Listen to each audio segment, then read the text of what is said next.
Hello, viewers. Welcome to Keymax Realty Dream Home in America. America is Shopner Bari. Welcome to my show. And today we have lined up a great show. You know, this is the only show where we talk anything and everything about real estate. Today we are delighted to have a very distinguished guest, my friend, who has been in real estate over 25 years. And he is very renowned and knowledgeable broker. My friend Solomon Davidoff, and he's the broker of Exit First Choice. Yes, Exit Okay. Realty First Choice. Welcome That is to my correct. show. Great, thank you for having me. Thank you for having me. How are you? I'm great. Great, great. Good to be here. Good to be here. Thank you for coming. I know you were very, very busy, and for making your time. And viewers, I'm going to share one little thing before we start the show. When Solomon and I were doing a deal like about 5 years ago, I was very new, so I asked him, what should I do in order to be successful like you? So he says, what are you good at? So I said, I'm good at talking, I'm good at video, and he says, like, start your video, and you're going to see you get a lot of lead. And that's all happening. Thank you, Solomon. And absolutely, my pleasure, my pleasure. 5 years ago, the videos were not so popular. They were just beginning. Yeah. And I did say that. Why? Because every single person has their own special gift in them, right? Some people can talk, some people can teach. Not everybody that makes a lot of money can teach or describe how they do what they do. Others do it amazingly. And you have the talent to do videos. Well, not just videos, you have the talent to share knowledge, to explain it correctly. So I told you go into videos because that's the new trend that's coming now towards the market. Today, kids or older people alike, everybody wants that fast gratification. They want to see something on the video now, today, not tomorrow, now. They want to flip quick. And if you can capture the audience response, capture audience attention, then you're on a home run. Well, thank you. I'm ever grateful to you. Anytime. And thanks for visiting my Beautiful. office. Yes. Nice place. Emacs. Nice place. So let me ask you something. Yes. Like, exactly when you started your real estate? Which So year? back in 1998, it sounds like a lifetime ago, but 1998 I had a different business. I graduated high school at 16 and went straight into a completely different business, into photography business. And at that time, on the news, it was newspapers mostly, obviously television and everything. And I've noticed that certain businesses in Queens, I was in Long Island, but in Queens, that fire, it was a trend, business would go on fire. And I asked myself, what if tomorrow my business burns down? What am I going to do? What type of knowledge? So I went back to college, but simultaneously someone told me, why don't you get into real estate?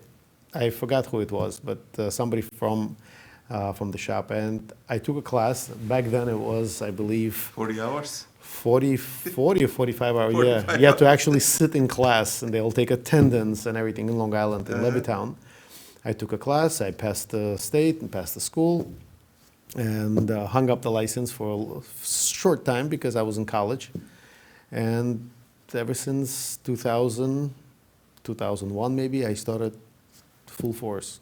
Wow. And I sold the business. Uh-huh. I sold the business on Halloween. That was the closing date on Halloween, and just never looked back. And Well, that was a party day, your first closing at Halloween. yeah, Oh. it was my own closing.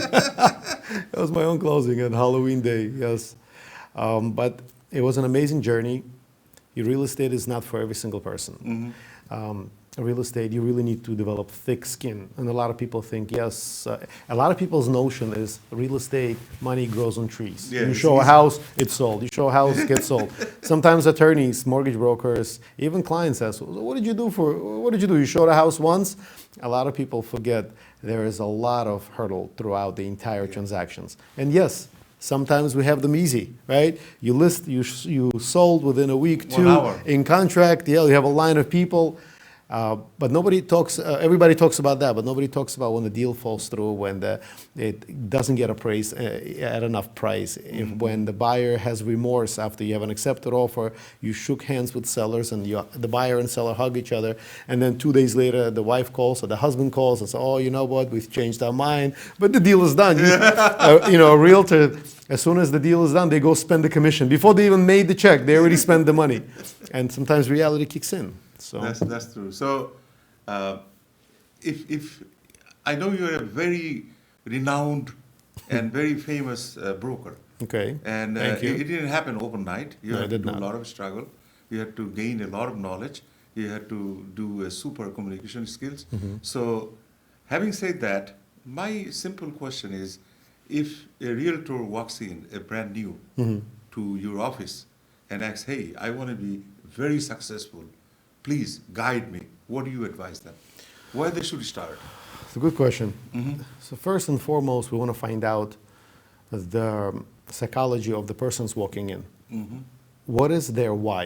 Why do they want to become a Why? realtor? Because the why will drive you out of the bed every single morning. Yes. Whether you're a doctor, a lawyer, any professional, a mom, right? Mm-hmm. What is your why? What gets you off morning, off your bed? And if the why is big enough, then they will succeed. If the why is not big enough, they will linger around their office, enjoy the coffee in the bathroom and talking to agents, and then within a year they'll push themselves out. Why? Because they won't see the results.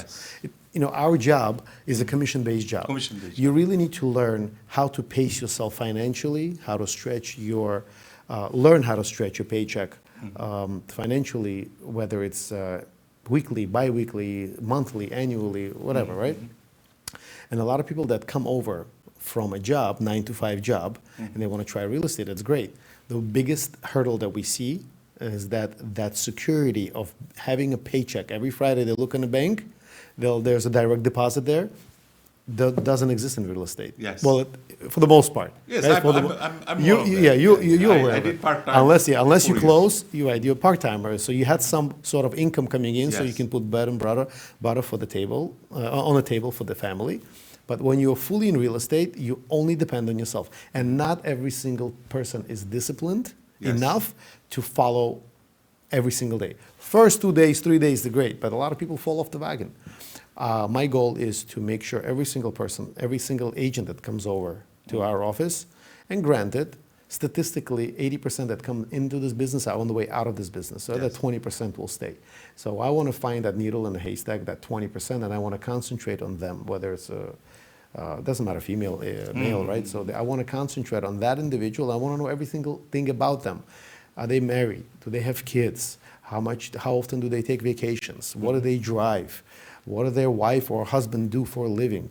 Everything's important because a lot of it starts at home. If there is no moral support from the other half, Yes. it will never work. I've seen it all the time because you. Well said, well yeah. said, well Yeah, said. because you come home and your wife says, "Oh, why do you need this?" What? You come back to the office with no drive. Yes. You come back, the same guy or same person comes back to the office with a completely different set of support from home. All of a sudden, your day goes amazingly. You're making the calls, you're knocking on doors, you're showing houses, you're creating connections. And that's the first step. First step. And this, of course, second step, you have to, in the beginning, if you really wanted to make this as a career, this is not a job. I always tell to anybody. It's a career. This is a career choice, completely, a lifestyle. You really want to become a real estate entrepreneur in this business. You have to live, breathe, walk, talk, drink, sleep, real estate. For first 2 years. When I started in this business, there were cassette players. Remember cassettes? Yeah. No CDs, even before CDs. The tape. The tapes, yeah. You put a pencil and you would rewind. I would, in my car, not listen to music. I would invest in myself a lot of, not just time, but also money, and go to this training, to that training, to this training. And I would buy their tapes back then it became CDs. And I would listen to it over and over and over. And my wife at that time would sit in the car with me and said, "Oh, I'm tired. Can you switch? Can you switch to music? Can you switch?" I said, "No, just give me. Let me finish it." You learn it. You burn it down here all the way. That every time words come out, scripts, or conversations, objection handling techniques. And when you burn it down here and you're sitting with a client to help them better, navigate them better, to advocate for the seller, it comes out from the trainings little by little, and that's You want the flawless talking. you have to, yeah. Yeah, flawless Yeah. talking. Yes. And so first thing, they gotta have a why. Yes. Because Must. that will bring them to the work Must. and it motivate them to do max. Yes. Then they have to learn the process. Yes. That process is educating yourself. Correct. Because if you don't educate yourself, you can't Nobody share will. it, Absolutely. right? And the third thing, you have to know whole buying process Well, or yeah, selling yeah. process. Well, before the Or- buying process, you mentioned something earlier in the text to prepare myself is Yeah, you s- marketing. Marketing. Right? So let's say Mr. Kabir here decides, I'm going to be a real estate agent. Goes out and says, okay, what's your area of expertise? And I always tell people, the best area of expertise is either where you work or where you live. Why? Because where you work, that's your backyard, or where you live, that's your backyard. That's your Meaning that you can go to homeowner and says, look, I'm your neighbor, I'm your neighbor, I'm your neighbor, right? You know the stores, the buses, the libraries, the schools, the delis, everything about that neighborhood specifically. And if you want to master it, you have to know everything that moves in the neighborhood. How many houses in the area? One family, two family, multifamily, whatever it is. You know, What's your prices in the area? How often is a turnaround area? Are the houses sitting on the market a very long time, or it's a very fast moving area? If it's a very fast moving area, you probably will make money. If the area that you're trying to choose only has like 8 listings, right? Back in the day, it was a lot of listings. Now it's now it's scarcity. slowing down. But when they only have 5, 6 listings, 6 listings, the area is not really moving. You're going to be spinning your wheels for no reason. Yes, yes, yes. You know. And what I say, like new agent, I said, like, look, you are trying to sell a house, or you're trying to help your buyer to buy this Yes. house. So what do we deal with? We deal with the product called house. Correct. So if you don't know about the house I'm going to sell, I have an appointment, I'm meeting the seller. If I cannot give the seller the rundown when the land was built, when the home was built, Well, what's you going have on to in know. the Yes, market, of course, you what's have the to know days on everything. market, what's the list versus actual sold price. If I cannot give the info, You have to educate them. Yeah, why can I expect? How can I expect? And then you're walking around mad. Yes. You're walking around mad because this guy down the block is getting listings, Getting and listings. you're not. Well, you know why? Because you're not putting the time and the knowledge into yourself Into yourself. in order to bring the product out. Yes. You know, you're sitting with a homeowner. It's funny you mentioned homeowner. You know, for the most part, you're either a buyer agent or a selling agent, right? Yes. But when you're sitting with a homeowner who lived in the house for, let's say, 30 years, they're not into real estate, right? They're not Yes. in real estate to Yes. sell and buy all the time. We are. And they ask you a question, and you want to be able to properly guide them from step A to step B and beyond.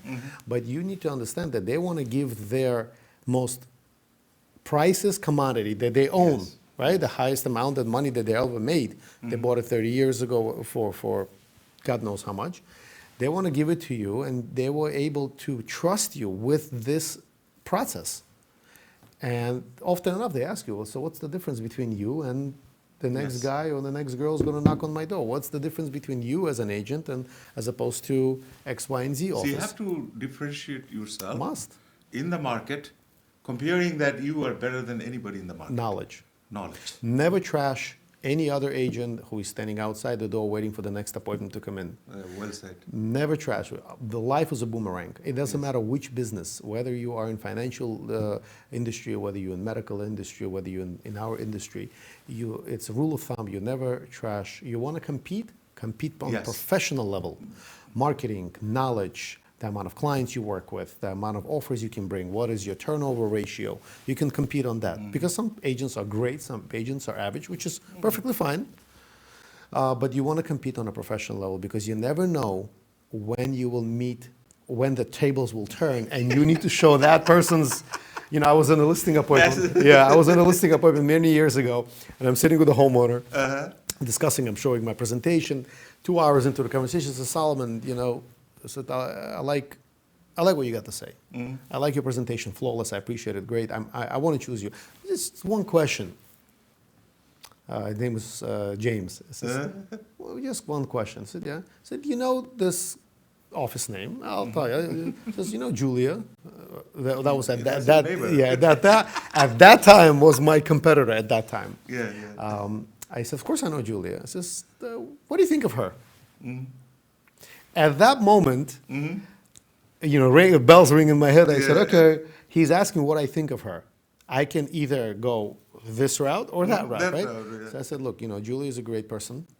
I can't say nothing wrong. She's a great businesswoman. She is, and right in reality, she already retired, but she's a great person. I said, but the biggest difference is that she is one-man show. She'll list the property, and then her 2 agents or 3 agents, whatever she has, she doesn't have a big office, they'll run the listing, and next time you'll see her probably at the pickup check at the closing. That's about it. I said, but why did you hire her? Or why did you hire me? The difference is with me that I am with you, I'm holding your hand every single step of the way. Yes. All the showings, all the inspections, all the appraisals, all the negotiations, it's me. Because you hired me, Yeah. right? So if you're ready to, but when you promise something, you must deliver. Right. So he's listened, and he said, okay, I appreciate it. He says, if Julia was sitting there on your chair, and I would ask her the same, what do you think she'll say about you? But imagine if I say differently. Imagine, oh no, and I know agents that will say, oh no, this guy or this girl is not good. Oh, they don't do this, they don't do this. Don't trash them, because you never know how the seller's thinking, what's their thinking process, and you never know when the tables turn, when you need the agent's help. Today I have listings, you have buyers. Yeah. Tomorrow I might have buyers, you have listings. And Yes. if you're not letting me, or you're trashing me on the street, or you're not letting me to show the property, what happens when the tables turn and you need my help? It'll be the same thing, right? So always be very honest, very diligent, very courteous, And what do you think? They should, the agent should go for like a coach and training, Must. mentor? So anybody who comes into this business, you have to have money to back you up. This is a business. If you were to open up a laundromat today, or pharmacy, or a Kentucky Fried Chicken, how much money you need to invest? 200,000-300,000, turning key, right? Internet, insurance, rent to space, and deposit to the landlord, build outs, tables, all of that stuff. You open the key and you're thinking, okay, hoping that the customers are going to come in, hoping that you'll make your money back. Forget the profit, you got to get money back, right? In real estate, it's the same thing. Okay, you got your license from the school. The school gives you, the Department of State gives you a license to operate, that you are licensed to sell real estate. Yes. Everything else is your experience. Now, how much money you want to invest in yourself, your business, opening the key, education, marketing, promotions, like you're doing videos. I'm pretty sure this is not cheap, Absolutely. right? Everything costs money. So if you don't have that money to invest in yourself, not in your brokerage, people hire you for you. They don't hire you. Yeah, sometimes office name helps after a while when you do a lot of marketing. But people hire you for you. They trust Mr. Kabir to list the property, right? So they want to be able to, that you are a knowledgeable person who invested information in yourself, so you are knowledgeable enough to handle their business. And from one deal, 5 deals can evolve, right? So people coming in, they want to buy, only one person can buy it. What happens to the other 30 people that seen the house? What are they doing? They still want to buy on the market. How are you thinking differently? Are you hiring an assistant to help them, a buyer's agent to help them? Buyer agent, you don't have to pay anything, right? Commission based. But can you train this person to be like you, the way you work, the way you operate? Maybe they can be better than you, which is good for you because they'll bring you and themselves more money. There's a lot of avenues how you can think how to manage a business. Is it easy? Oh, absolutely not. Nothing is easy. I'm not going to sit here and say, yeah, come over. It's not.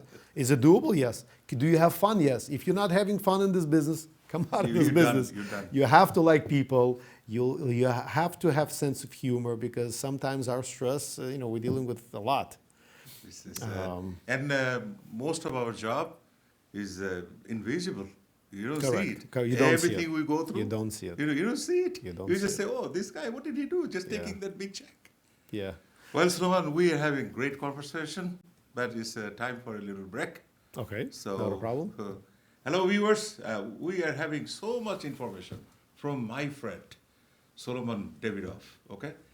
Stick to us, with us. We'll be right back after a short break. All right. Good. No, you're doing good, man. You're killing. I talk too much, huh? I'm talking too No, much. no, no. You're doing great.